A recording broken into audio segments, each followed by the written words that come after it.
Alright, today has not gone as well as I would like.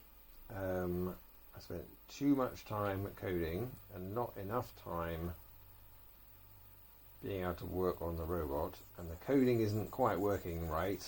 But in the interest of having something to show for it, let's go to our previous start pose.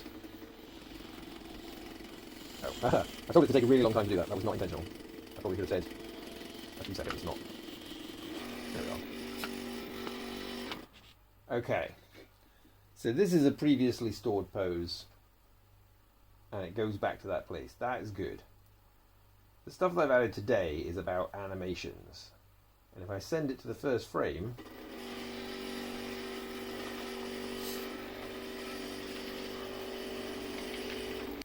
so that worked really well-ish, kind of well. The rotation axis is moving very slowly for reasons I don't entirely understand, and it's obviously hitting friction resistance I need to deal with. But the rest of this pose is the intended position that I've set up in Blender and then passed to the robot in frames of an animation. So that's great. However, having recently tested that animation, the first thing it wants to do is bring this axis further down, and this axis I guess is supposed to ultimately twist, but it ends up the head of this motor clashes against this motor and the whole thing stops working.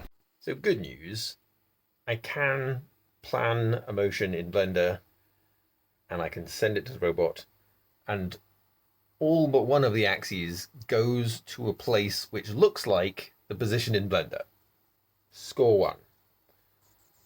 Slight problem that the motion in Blender cannot actually physically be achieved by this robot because I have more interference than the virtual world, and I need to figure out whether I can do some rejigging to give myself more clearance, or if I just have to be more careful about the motions I plan in Blender. And obviously I need to figure out why the rotation motor is stalling so badly. It is the most underpowered of the joints, but there you go.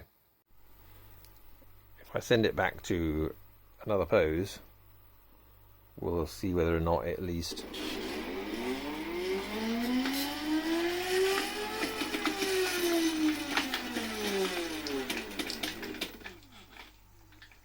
well, it would help if I was keeping the camera in the right place.